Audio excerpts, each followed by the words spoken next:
Ukraine demands emergency UN meeting over Putin nuclear plan. US FDA seeks to allow salt substitutes in everyday foods. Antibiotics may not help survival of patients hospitalized.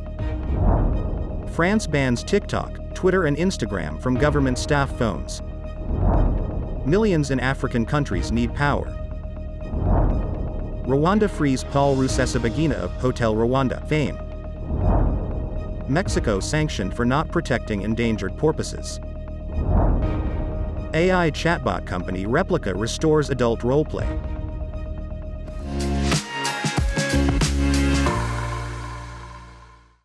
Hello, I'm Jolie. Thank you so much for joining us on FUNDAY News. It is Monday, March 27th, and here are your top stories. Ukraine's government on Sunday called for an emergency meeting of the UN Security Council to counter the Kremlin's nuclear blackmail after Russian President Vladimir Putin revealed plans to station tactical atomic weapons in Belarus.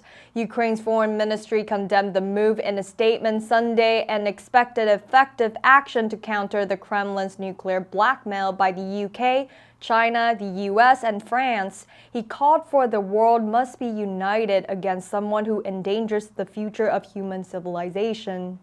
Putin announced Saturday he plans to station tactical nuclear weapons in Belarus comes in response to the West's increasing military support for Ukraine. Ukraine's foreign ministry condemned the move in a statement Sunday and demanded an emergency meeting of the UN Security Council. Tactical nuclear weapons are intended for use on the battlefield and have a short range and a low yield compared with much more powerful nuclear warheads fitted to long-range missiles.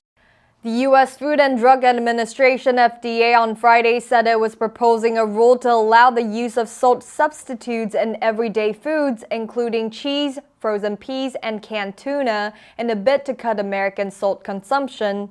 Friday's proposed rule looks to change the FDA standards of identity (SOI) for over 20 items, ranging from cheese to cereal flour. The SOIs list ingredients that standardized foods must contain and which ingredients are optional. The FDA had in 2021 set a new voluntary goal for manufacturers and chain restaurants to cut salt levels by an average of 12% in packaged foods, because excessive salt consumption has been linked to high blood pressure, a leading cause of heart attack and stroke. The director of FDA's Food Safety and Nutrition Division, Susan Main, said, "The majority of sodium consumed comes from processed, packaged and prepared foods, not from salt people add to their food when cooking or eating." New research suggests giving patients admitted to hospitals with acute viral infections antibiotics as a precaution against bacterial co-infection may not improve survival. Researchers investigated the impact of antibiotic use on survival in more than 2,100 patients in a hospital in Norway between 2017 and 2021 and found that giving antibiotics to people with common respiratory infections was unlikely to lower the risk of death within 30 days.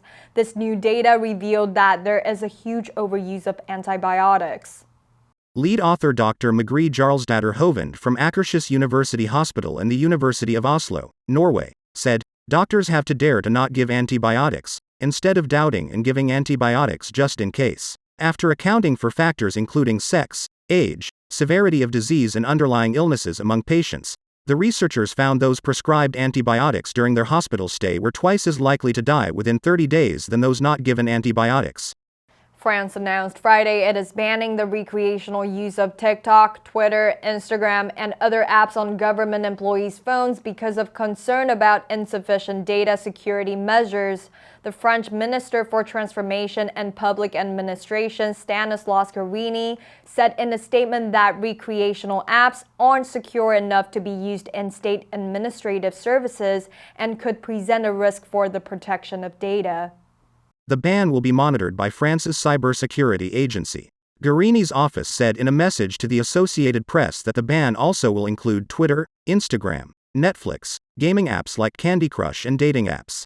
Exceptions will be allowed. If an official wants to use a banned app for professional purposes, they can request permission to do so. A law China implemented in 2017 requires companies to give the government any personal data relevant to the country's national security.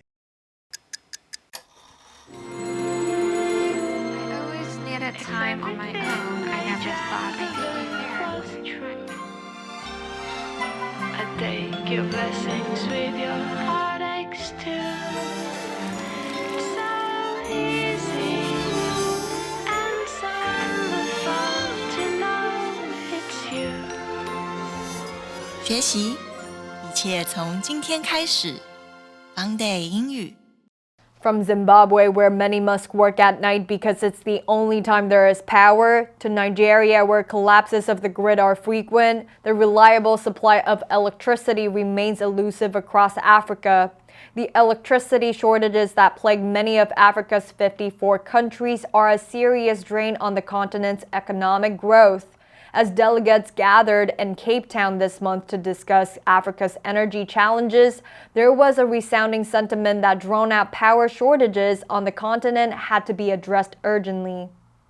According to the International Energy Agency, 43% of Africans, about 600 million people, lacked access to electricity, with 590 million of them in sub-Saharan Africa in 2021. An energy expert said there are many reasons for Africa's dire delivery of electricity, including aging infrastructure, lack of government oversight, and a shortage of skills to maintain the national grids. The World Bank estimates nearly $20 billion are required annually to achieve universal electrification across sub-Saharan Africa.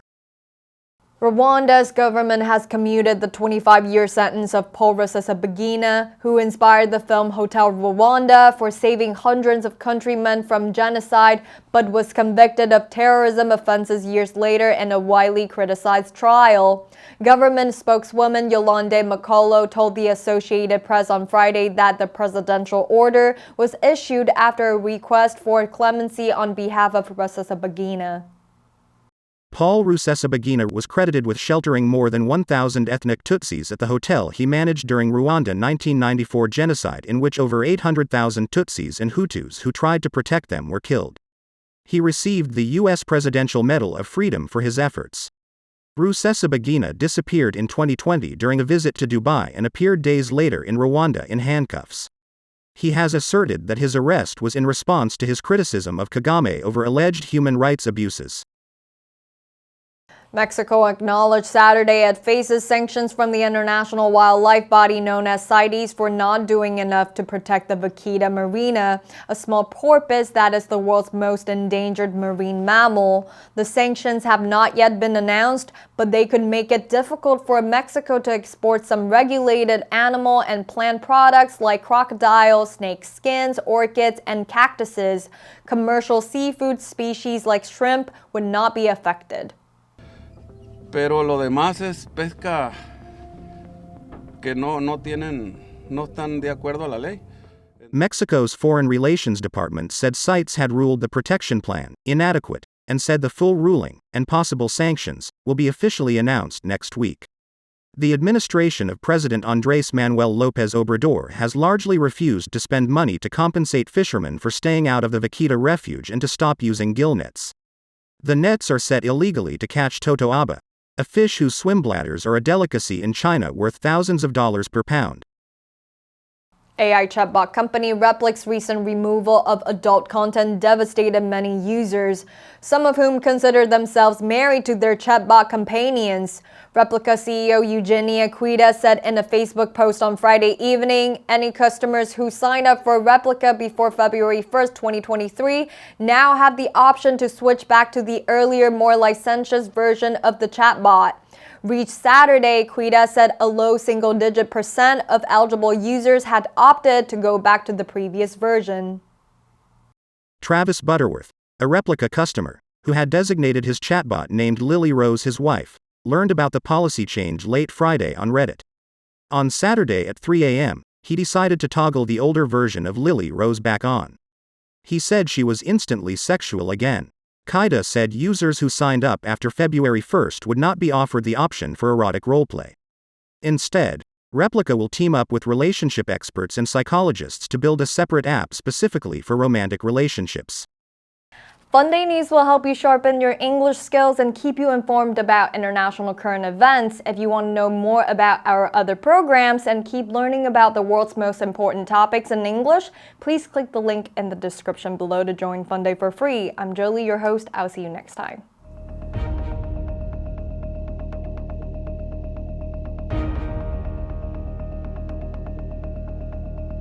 you.